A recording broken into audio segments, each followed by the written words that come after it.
ओम शांति।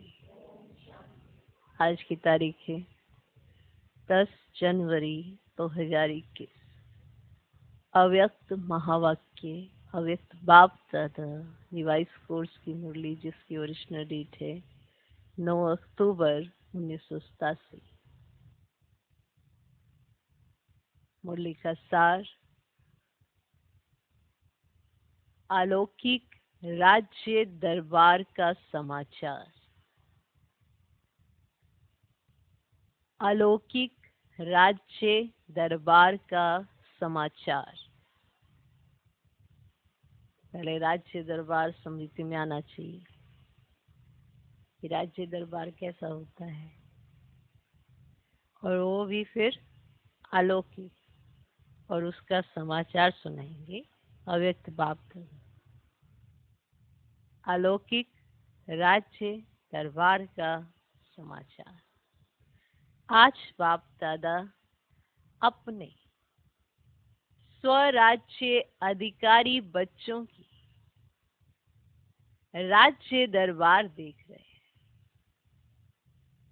स्व राज्य अधिकारी बच्चों की राज्य दरबार देख रहे हैं। ये संगम युग की निराली, श्रेष्ठ शान वाली अलौकिक दरबार सारे कल्प में न्यारी और अति प्यारी है। इस राज्य सभा की रूहानी रौनक, रूहानी कमल आसन, रूहानी ताज और तिलक, चेहरे की चमक, स्थिति के श्रेष्ठ समृद्धि के वायुमंडल में, स्थिति के श्रेष्ठ समृद्धि के, स्थिति के साथ श्रेष्ठ समृद्धि के वायुमंडल में अलौकिक खुशबू अति रमणीय, अति आकर्षित करने वाली है। फिर से सुन, इस राज्य दरबार की और इस राज्य सभा की, राज्य दरबार को हो, राज्य सभा को हो, इस राज्य सभा की रूहानी रौनक, रूहानी कमल आसन, रूहानी ताज और तिलक, माना जब आप सुनो तो वो फील करो। मैंने इस राज्य दरबार में, जो राज्य दरबार होती है, इस अलौकिक राज्य दरबार से कैसे डिनोट किया है, उसका कंपैरिजन देखो। इस राज्य सभा की रूहानी रौनक, रूहानी कमल आसन, रूहानी ताज और तिलक, चेहरे की चमक, स्थिति के श्रेष्ठ समृद्धि के वायुमंडल में अलौकिक खुशबू अति रमणीय, अति आकर्षित करने वाली है। न्यारी प्यारी तो है ही। ऐसी सभा को देख बाप दादा हर एक राज्य अधिकारी आत्मा को देख हर्षित हो रहे हैं।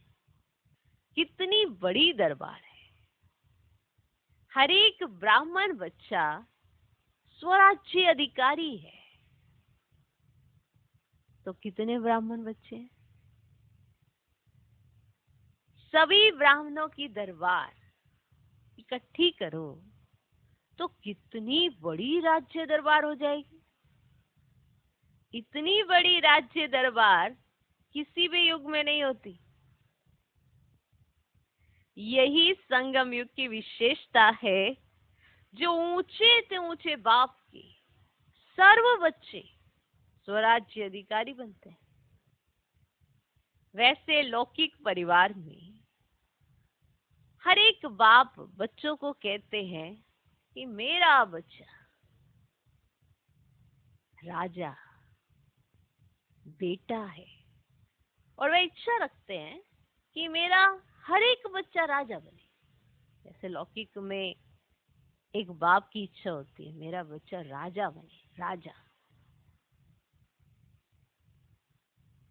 ऐसी होती है ना। लेकिन सभी बच्चे राजा बन ही नहीं सकते। ये कहावत परमात्म बाप की कॉपी की है। सभी बच्चे राजा नहीं बन सकते। और ये जो कहावत लगाते हैं मेरा राजा बेटा, ये कहावत जो है वो परमात्म बाप की कॉपी की हुई है, कॉपी करते हैं इसमें।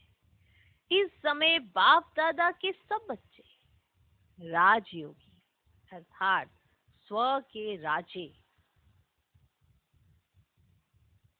नंबरवार जरूर है, लेकिन सभी राजयोगी प्रजा योगी कोई नहीं है। तो बाप दादा बेहद की राज्य सभा देख रहे थे। सभी अपने को स्वराज्य अधिकारी समझते हो ना। नए नए आए हुए बच्चे राज्य अधिकारी हो व अभी बनना है, नए नए हैं तो मिलना जुलना सीख रहे हैं। अव्यक्त बाप की अव्यक्ति बातें समझने की भी आदत पड़ती जाएगी। फिर भी इस भाग्य को अभी से भी समय पर ज्यादा समझेंगे कि हम सभी आत्माएं कितनी भाग्यवान।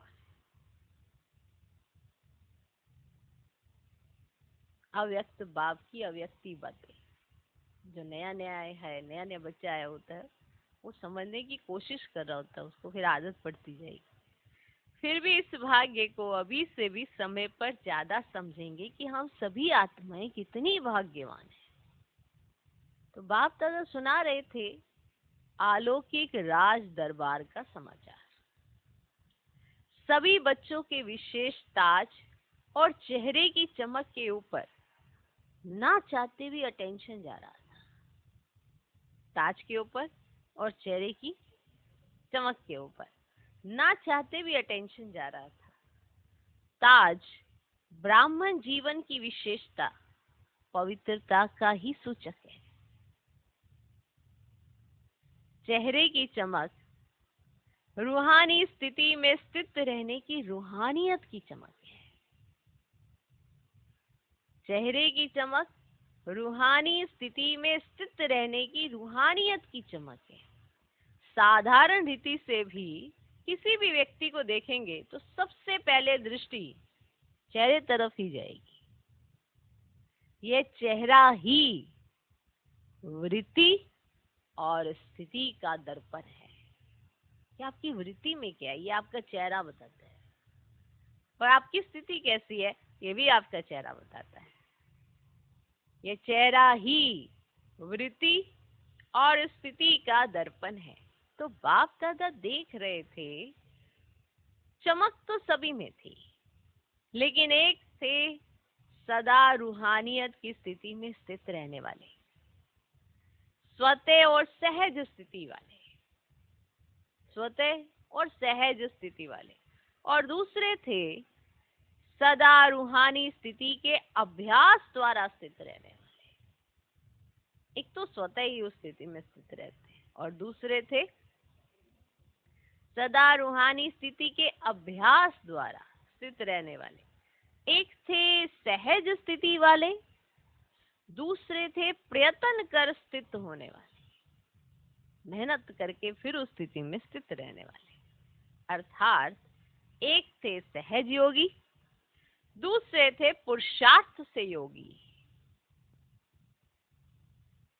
माना जो सहज स्थिति में रूहानियत की स्थिति में स्थित रहते, माना सहज स्थिति में रहते थे, और दूसरे थे सदा रूहानी स्थिति के अभ्यास द्वारा स्थित रहने वाले कि हमें उसमें स्थित होना है।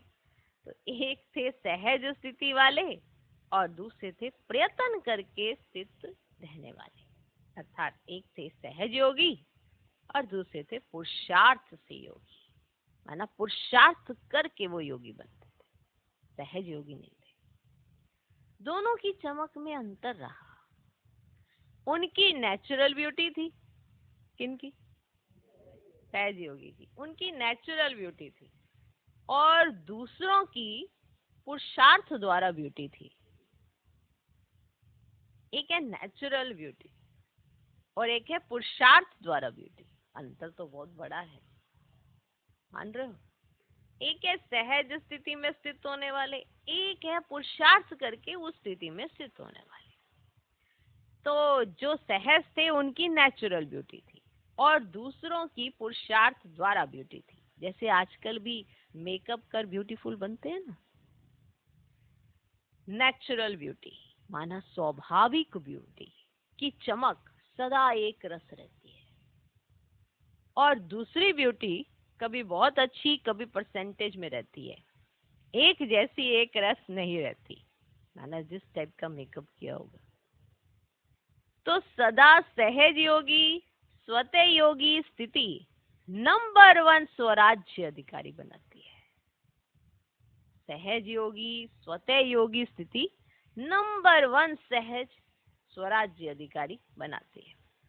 जब सभी बच्चों का वायदा है ब्राह्मण जीवन अर्थात एक बाप ही संसार है, वह एक बाप दूसरा न कोई, जब संसार ही बाप है दूसरा कोई है ही नहीं,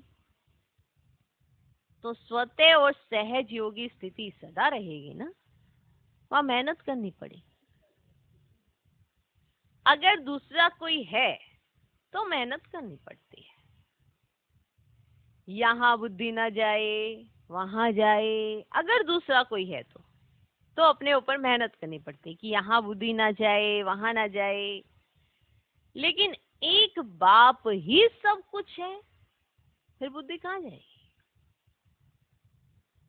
जब जा ही नहीं सकती तो अभ्यास कैसे नहीं?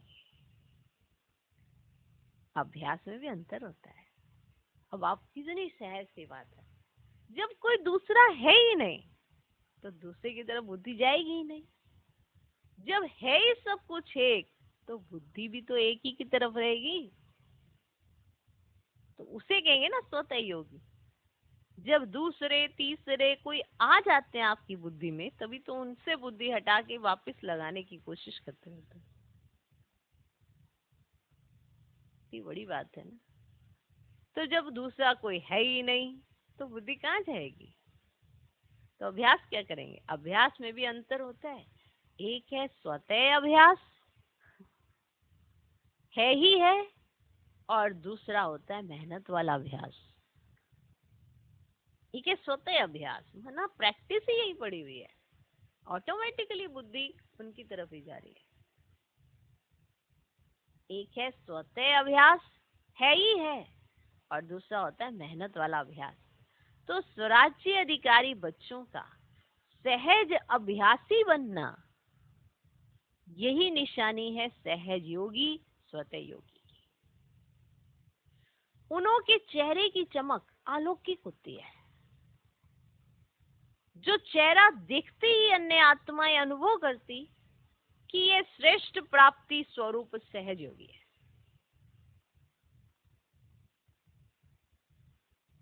स्वराज्य अधिकारी होगा जिसका एक बाप ही संसार होगा, उनके चेहरे की जो चमक होती है ना, वो अलौकिक होती है,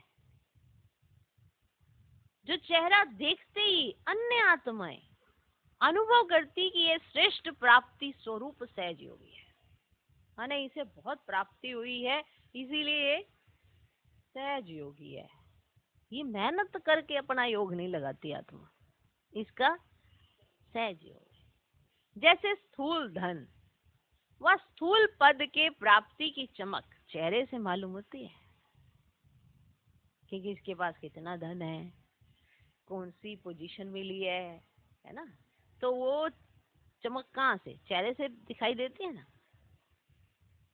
जैसे स्थूल धन व स्थूल पद के प्राप्ति की चमक चेहरे से मालूम होती है कि यह साहूकार कुल का है व ऊंच पद अधिकारी है। चेहरा ही बताता ना कि ये किस कुल की आत्मा है, साहूकार कुल का है, ऊंच पद की अधिकारी है। ऐसे ये श्रेष्ठ प्राप्ति, श्रेष्ठ राज्य अधिकारी अर्थात श्रेष्ठ पद की प्राप्ति का नशा व चमक चेहरे से दिखाई देती है। तो जैसे स्थूल धन व स्थूल पद के प्राप्ति की चमक चेहरे से मालूम होती है कि ये साहूकार कुल का व ऊंच पद अधिकारी है, ऐसी ये श्रेष्ठ प्राप्ति, श्रेष्ठ राज्य अधिकार अर्थात श्रेष्ठ पद की प्राप्ति का नशा व चमक चेहरे से दिखाई देती है। दूर से ही अनुभव करते हैं कि इन्होंने कुछ पाया है, कि इन्होंने कुछ पाया है। माना उनको देख के दूर से महसूस होता है कि इन्होंने अपने जीवन में कुछ न कुछ तो पाया ही, तभी उसकी चमक इनके चेहरे पे दिखती है। इन्होंने कुछ पाया है, प्राप्ति स्वरूप आत्माएं हैं। ऐसे ही सभी राज्य अधिकारी बच्चों के चमकते हुए चेहरे दिखाई दे, मेहनत के चिन्ह नहीं दिखाई दे। दूर से, अब जिनको प्राप्ति स्वरूप आत्माएं थे तो उनको दूर से ही देखते पता चलता है कि इन्होंने कुछ पाया है, प्राप्ति स्वरूप आत्माएं हैं। ऐसे ही सभी राज्य अधिकारी बच्चों के चमकते हुए चेहरे दिखाई दें, मेहनत के चिन्ह नहीं दिखाई दे, प्राप्ति के चिन्ह दिखाई दें। माना कोई अगर आपको देखे तो कहे इसे तो पता नहीं क्या मिला हुआ है, ये तो नशे में ही रहती है तुम, ऐसा फील करे ना। जब चेहरे से किसी को आपका दुख दिख जाता है तो आपकी प्राप्तियां क्यों नहीं दिखती हैं? वो तो आप अंदर जो वृत्ति में रखते हो, जो समृद्धि में रखते हो, वही तो आपके चेहरा दिखाएगा। ठीक है, तो प्राप्ति के चिन्ह दिखाई दें।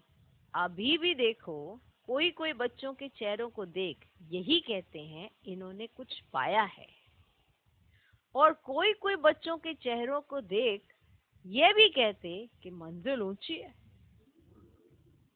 ऊंची मंजिल है, लेकिन त्याग भी बहुत ऊंचा किया है। त्याग दिखाई देता है, भाग्य नहीं दिखाई देता चेहरे से। या ये कहेंगे कि मेहनत बहुत अच्छी कर रहे। बाप दादा यही देखना चाहते हैं कि हर एक बच्चे के चेहरे से सहज योगी की चमक दिखाई दे, श्रेष्ठ प्राप्ति के नशे की चमक दिखाई दे, क्योंकि प्राप्तियों के भंडार बाप के बच्चे हो। संगम युग की प्राप्तियों के वरदानी समय के अधिकारी हो। निरंतर योग कैसे लगावें व निरंतर अनुभव कर भंडार की अनुभूति कैसे करें, अब तक भी इसी मेहनत में ही समय नहीं गवाओ। यही पूछते रहते हैं निरंतर योग कैसे, अभी तक भी इतने साल हो, निरंतर योग कैसे लगावें व निरंतर अनुभव कर भंडार की अनुभूति कैसे करें, अब तक भी इसी मेहनत में ही समय नहीं गवाओ, लेकिन प्राप्ति स्वरूप के भाग्य को सहज अनुभव करो। जब तक आपने ये फील ही नहीं किया कि आपको मिला क्या है, आपके चेहरे से कैसे दिखाई दे जाए? आपको ही फील नहीं हो रहा, जब वृत्ति में ही अंदर डला नहीं हुआ, समृद्धि में ही नहीं है, तो स्थिति में कहां से आ जाएगा, चेहरे पे कहां से आ जाएगा? तो वो नशा तभी दिखता है जब वृत्ति में अपने आप को महसूस होता है। वो प्राप्तियां जब खुद को महसूस होती हैं तब चेहरे से दिखती है। समाप्ति का समय समीप आ रहा है। अब तक किसी ना किसी बात की मेहनत में लगे रहेंगे तो प्राप्ति का समय तो समाप्त हो जाएगा। अभी तक भी किसी ना किसी बात के पीछे लगे पड़े। पहले भी कहा है, बात तो इस शरीर के साथ ही खत्म हो जाएगी, साथ तो स्थिति ही जाएगी। अगर महसूसता आज नहीं हुई तो फिर कब होगी? तो अब तक किसी ना किसी बात की मेहनत में लगे रहेंगे तो प्राप्ति का समय तो समाप्त हो जाएगा। फिर प्राप्ति स्वरूप का अनुभव कब करेंगे? आप ये फील ही नहीं कर पाते कि आपको क्या प्राप्ति हुई। माना इसी मेहनत में, कोई ना कोई बात की मेहनत में लगे रहेंगे तो प्राप्ति का समय तो भी समाप्त हो जाएगा, क्योंकि ये वही समय है। या तो आप किसी बात पे मेहनत करते रहो, या आप प्राप्ति फील करके सदा सहज योगी हो जाओ।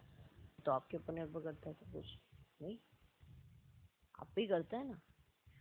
फिर प्राप्ति स्वरूप का अनुभव कब करेंगे? संगम युग। देखो कितनी बड़ी बात है कि एक ये जो छोटा सा युग है ना, इसको भी वरदान है।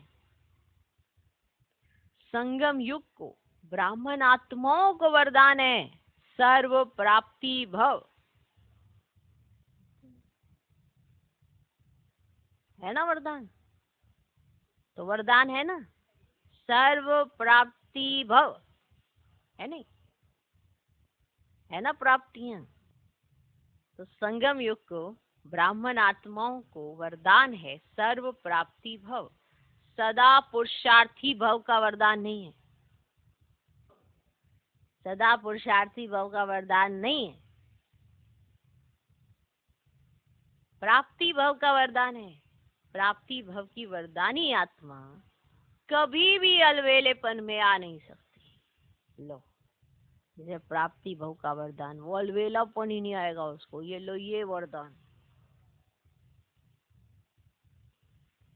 प्राप्ति भव की वरदानी आत्मा कभी भी अलवेलेपन में आ नहीं सकती, इसीलिए उनको मेहनत नहीं करनी पड़ती। अलबेलापन आता नहीं, उसको छोड़ने की मेहनत करते नहीं, क्योंकि वो सर्व प्राप्ति भव अपने आप को महसूस करते हैं। तो समझा क्या बनना है? अभी बनना है, बन गई हो। ये बात ही स्पष्ट करने के लिए इतनी सारी मूल्य चल रही है कि आप फील तो करो स्वराज्य अधिकारी क्या होता है, सर्व प्राप्ति स्वरूप क्या होता है। वो बच्चा जो सही मायने में राजा बनेगा, वो कैसा बच्चा होता है, कैसे वो सहयोगी बन जाता है, कैसे वो पुरुषार्थी हो जाता है, कैसे वो अपनी प्राप्तियों को अपने चेहरे से दिखा सकता है, उस चमक को बता सकता है कि आपको कुछ मिला हुआ है। तो जिस चीज की फीलिंग आप लेते हो वही दूसरे लेंगे। अगर आपको नशा चढ़ता है अपने जीवन का, वही आपके वाइब्रेशंस में होगा, दूसरों को भी फील होगा कि इसे बहुत प्राप्ति हो रखी है। तो समझा क्या बनना है? राज्य सभा में राज्य अधिकारी बनने की विशेषता क्या है? यह स्पष्ट हुआ ना? हुआ ना स्पष्ट? राज्य अधिकारी हो ना, वह अभी सोच रहे हो कि है वह नहीं है। जब विधाता के बच्चे वरदाता के बच्चे बन गए, राजा अर्थात विधाता, देने वाला, अप्राप्ति कुछ नहीं, तो लेंगे क्या? माना आपके पास ऐसी कोई अप्राप्ति ही नहीं, तो आप बताओ लेंगे क्या? तो समझा, नए नए बच्चों को इस अनुभव में रहना है। युद्ध में ही समय नहीं गंवाना है। अगर युद्ध में ही समय गंवाया तो अंतमति भी युद्ध में रहेंगे। फिर क्या बनना पड़ेगा? जब लास्ट तक ही युद्ध में, ऐसे युद्ध ही चलती रहती है दिमाग के अंदर, तो बताओ लास्ट में क्या बनेंगे? चंद्रवंशी में जाएंगे या सूर्यवंशी में? युद्ध वाला तो चंद्रवंश में जाएगा। चल रहे हैं, कर रहे हैं, हो ही जाएंगे, पहुंच जाएंगे। अभी तक ऐसा लक्ष्य नहीं रखो। अब नहीं तो कब नहीं, बनना है तो अब, पाना है तो अब। ऐसे उमंग उत्साह वाले ही समय पर अपनी मंजिल, संपूर्ण मंजिल को पा सकेंगे। त्रेता में राम सीता बनने के लिए तो कोई भी तैयार नहीं है। जब सत्युग सूर्यवंश में आना है तो सूर्यवंश अर्थात सदा मास्टर विधाता और वरदाता, लेने की इच्छा वाला नहीं। मदद मिल जाए, ये हो जाए तो बहुत अच्छा, पुरुषार्थ में अच्छा नंबर ले लेंगे। नहीं, मदद मिल रही है, सब हो रहा है, इसको कहते हैं स्वराज्य अधिकारी बच्चे। आगे बढ़ना है या पीछे आए हैं तो पीछे ही रहना है। क्या करना है? आगे बढ़ना है या पीछे आए हैं तो पीछे ही रहना है। आगे जाने का सहज रास्ता है, सहज योगी स्वतः योगी बनो। बहुत सहज है। जब है ही एक बाप, दूसरा कोई नहीं, तो जाएंगे कहाँ? प्राप्ति ही प्राप्ति है, फिर मेहनत क्यों लगेगी? तो प्राप्ति के समय का लाभ उठाओ, सर्व प्राप्ति स्वरूप बनो। समझा? बाप दादा तो यही चाहते हैं कि एक एक बच्चा, चाहे लास्ट आने वाला, चाहे स्थापना के आदि में आने वाला, हर एक बच्चा नंबर 1 बने। राजा बनना, ना कि प्रजा। अच्छा, महाराष्ट्र और मध्य प्रदेश का ग्रुप आया है। देखो, महाशब्द कितना अच्छा है। महाराष्ट्र स्थान भी महाशब्द का है और बनना भी महान है। महान तो बन गए ना, क्योंकि बाप के बने माना महान बने। महान आत्माएं हो, ब्राह्मण अर्थात महान, हर कर्म महान, हर बोल महान, हर संकल्प महान है। अलौकिक हो गए ना, तो महाराष्ट्र वाले सदा ही स्मृति स्वरूप बनो कि महान है। ब्राह्मण अर्थात महान चोटी है ना, मध्य प्रदेश। सदा मध्यजी भव के नशे में रहने वाले, मन मना भव के साथ मध्याजी भव का भी वरदान है। तो अपना स्वर्ग का स्वरूप इसको कहते हैं मध्याजी भव। तो अपने श्रेष्ठ प्राप्ति के नशे में रहने वाले अर्थात मध्याजी भव के मंत्र के स्वरूप में स्थित रहने वाले, कि जो आपको श्रेष्ठ प्राप्ति हुई है उसके स्वरूप में रहना है। तो मध्याजी भव के मंत्र के स्वरूप में स्थित रहने वाले वह भी महान हो गए।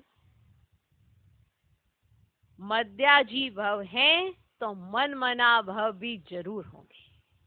तो मध्य प्रदेश अर्थात महामंत्र का स्वरूप बनने वाले तो दोनों ही अपनी अपनी विशेषता से महान है। समझा कौन हो? समझा कौन हो? कौन हो? जब से पहला पाठ शुरू किया मैं भी यही किया कि मैं कौन। बाप भी यही बात याद दिलाते हैं। इसी पर मनन करना। शब्द एक ही है कि मैं कौन, लेकिन इसके उत्तर कितने हैं लिस्ट निकालना। मैं कौन, ठीक है, लिस्ट निकालना। लिस्ट निकाल। अच्छा, चारों ओर के सर्व प्राप्ति स्वरूप श्रेष्ठ आत्माओं को सर्व अलौकिक राज्य सभा अधिकारी महान आत्माओं को सदा रूहानियत की चमक धारण करने वाली विशेष आत्माओं को सदा स्वतः योगी सहज योगी ऊंचे ते ऊंची आत्माओं को ऊंचे ते ऊंचे बाप दादा का स्नेह संपन्न याद प्यार स्वीकार हो। हम रूहानी बच्चों की भी रूहानी बाप दादा को नमस्ते नमस्ते नमस्ते। Good morning good morning good morning. सुन लिया बहनों? लिस्ट निकालो। क्या मैं कौन? अव्यक्त बाप दादा से डबल विदेशी भाई बहनों की मुलाकात। डबल विदेशी अर्थात सदा अपने स्वस्वरूप स्वदेश स्वराज्य की समृद्धि में रहने वाले। डबल विदेशियों को विशेष कौन सी सेवा करनी है? अभी साइलेंस की शक्ति का अनुभव विशेष रूप से आत्माओं को कराना, यह भी विशेष सेवा है। जैसे साइंस की पावर नामी ग्रामी है ना, बच्चे बच्चे को मालूम है कि साइंस क्या है, ऐसे साइलेंस पावर साइंस से भी ऊंची है। वह दिन भी आना है। साइलेंस के पावर की प्रत्यक्षता अर्थात बाप की प्रत्यक्षता। जैसे साइंस प्रत्यक्ष प्रूफ दिखा रही है, वैसे साइलेंस पावर का प्रत्यक्ष माना प्रैक्टिकल प्रूफ है आप सबका जीवन। कि आप कैसे दिखाओगे इसका प्रैक्टिकल स्वरूप। जैसे साइंस इंस्ट्रूमेंट्स के माध्यम से उसके चलने की टेक्निक से सब कुछ दिखाती है कि ये देखो साइंस दिखाती है ना। रॉकेट देखो, चांद पर जाने का ऊपर वो सारा सिस्टम देखो, सारा सिस्टम देखो, दिखाती है ना कि साइंस, ये देखिए साइंस। तो वैसे साइलेंस पावर का प्रैक्टिकल प्रूफ है आप सबका जीवन। जब इतने सब प्रैक्टिकल प्रूफ दिखाई देंगे तो ना चाहते हुए सभी की नजर में सहज आ जाएंगे। जैसे ये माना पिछला वर्ष पीस का कार्य किया ना, इसको स्टेज पर प्रैक्टिकल में दिखाया, ऐसे ही चलते फिरते पीस के मॉडल दिखाई दें तो साइंस वालों की भी नजर साइलेंस वालों के ऊपर अवश्य जाएगी। समझा? साइंस की इन्वेंशन विदेश में ज्यादा होती है तो साइलेंस की पावर का आवाज भी वहां से सहज फैलेगा। सेवा का लक्ष्य तो है ही, सभी को उमंग उत्साह भी है, सेवा के बिना रह नहीं सकते। जैसे भोजन के बिना रह नहीं सकते, ऐसे सेवा के बिना भी रह नहीं सकते, इसलिए बाप दादा खुश है। समझे?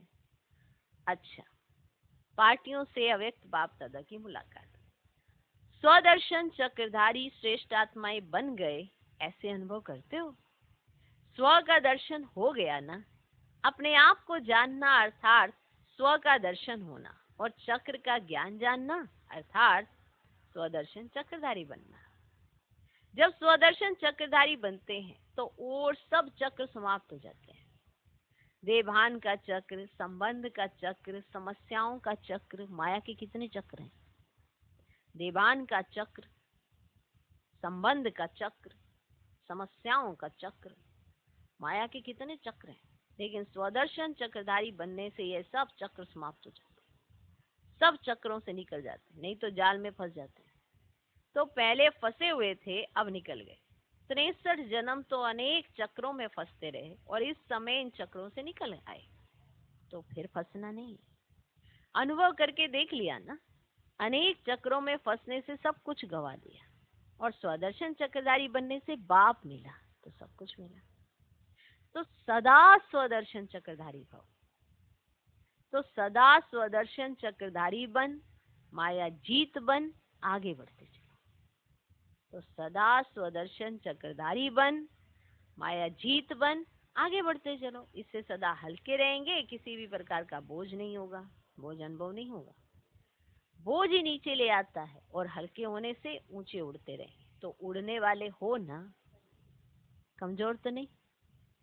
अगर एक भी पंख कमजोर होगा तो नीचे ले आएगा, उड़ने नहीं देगा। इसलिए दोनों ही पंख मजबूत हों तो स्वतः उड़ते रहेंगे। स्वदर्शन चक्रधारी बनना अर्थात उड़ती कला में जाना।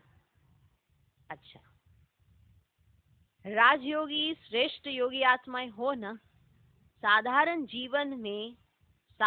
जीवन से सहज योगी राजयोगी बन गए।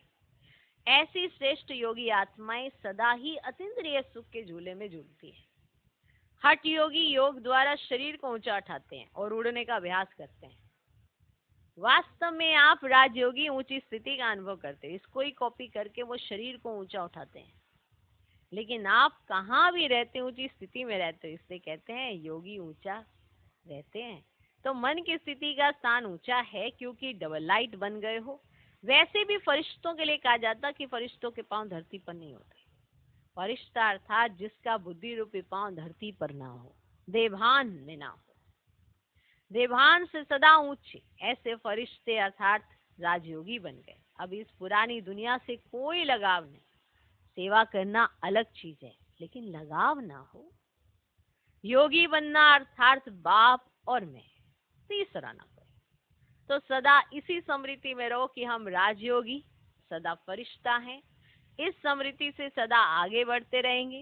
राजयोगी सदा बेहद के मालिक हैं, हद के मालिक नहीं। हद से निकल गए, बेहद का अधिकार मिल गया। इसी खुशी में रहो, जैसे बेहद का बाप है वैसे बेहद की खुशी में रहो, नशे में रहो। अच्छा, विदाई के समय सभी अमृत वेले के वरदानी बच्चों को वरदाता बाप की सुनहरी याद प्यार स्वीकार हो। साथ साथ सुनहरी दुनिया बनाने की सेवा के सदा प्लान मनन करने वाले और सदा सेवा में दिल व जान सिक व प्रेम से तन मन धन से सहयोगी आत्माएं सभी को बाप दादा गुड मॉर्निंग, डायमंड मॉर्निंग कर रहे हैं।